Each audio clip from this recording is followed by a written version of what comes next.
Hi everybody. Okay, video number 3 for today. Alright. I'm gonna talk about today's episode, but I'm also gonna talk about a trend that I've seen lately on Y&R. And I'm gonna mention Bold and the Beautiful a little bit, but you'll understand why.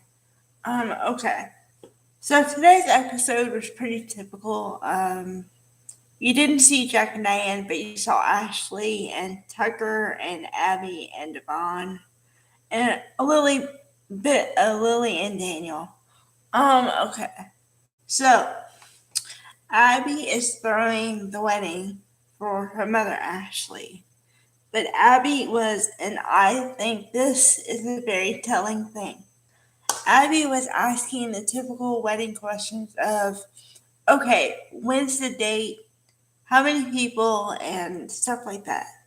And Ashley didn't have any of the answers.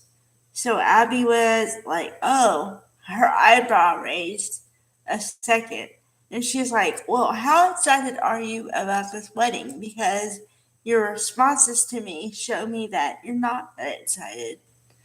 And she says, well, yeah, I'm excited. But she didn't have any answers.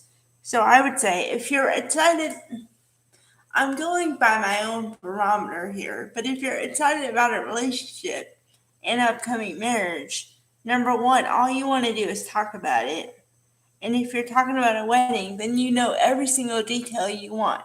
The colors you want, the kind of flowers you want, the number of people, the date, the wedding date, or the expected wedding date. You know, of like, okay, I want to get married in 6 months from now. You know, that kind of stuff. So the fact that she didn't have that information right away makes me kind of skeptical about it. But then on the other hand, on the other side, Tucker did ask Devon to be his best man to be in the wedding. So I don't know. It sounds like to me, Tucker is excited and Ashley may not be so much. But then again, playing devil's advocate for a second, Tucker could also be playing a little bit and acting like he's really excited and all this stuff. And it turns out he's not, or something. I don't know. A couple of people in the cast have talked about this before, and they brought it up to different people, like Devon and Abby have brought up the fact that maybe Tucker is up to something too. That maybe this thing with Diane. Now, okay, I've said this before, so I believe it. Diane is up to something, but what that is, I don't know. And I would say maybe Tucker's involved. Maybe Tucker's not really like 100% involved, but he is involved to some extent, I do believe. So I think there's a little bit of that going on. Okay. And the other stuff is, okay. So I don't know if the writers wrote it intentionally this way or if it just happens to be a coincidence, which in soap operas, I tend to believe that maybe there are a couple coincidences, but everything is kind of already decided to an extent, and there are no coincidences in a soap opera.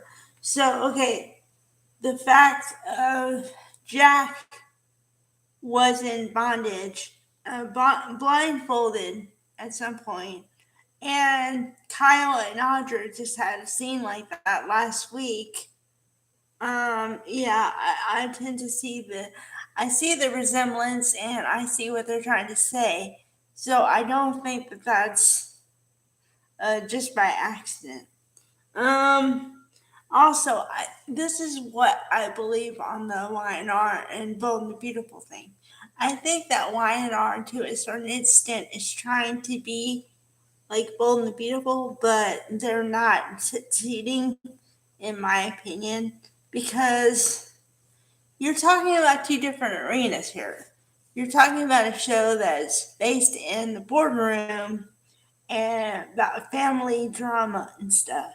And then you go from a show based on bolder topics, yeah, family relationship, but more relationship drama and stuff like that. So it's just you're talking about two different ballparks here. But I kind of do see the similarities to some extent because both shows have had I call it love in the afternoon a lot lately. There've been a lot of sex going around everywhere. But bold is being bold, and Y&R is just trying to keep up or something. I don't know. We're trying to throw some stuff in there. A scene I did like today from Y&R, well, two scenes I liked kind of, was the interaction between Phyllis and Adam, because Adam is not buying what Phyllis is selling at all, and also the scene between Daniel and Lily when he decides to draw her and she's topless and he draws her like that. And then when they reverse the tables and she draws him, and then she draws, and then he draws her again. That's kind of like fun, romantic. And also, I do buy it because they've had the history to where you can do that and be comfortable with somebody. No, I do buy that. So yeah, that was fun. And I also got to see Michael Graside and all his tattoos. I did not know that man had that many tattoos, but it looks nice. So kudos. All right, guys. Another video coming up in about a minute or two. All right, bye.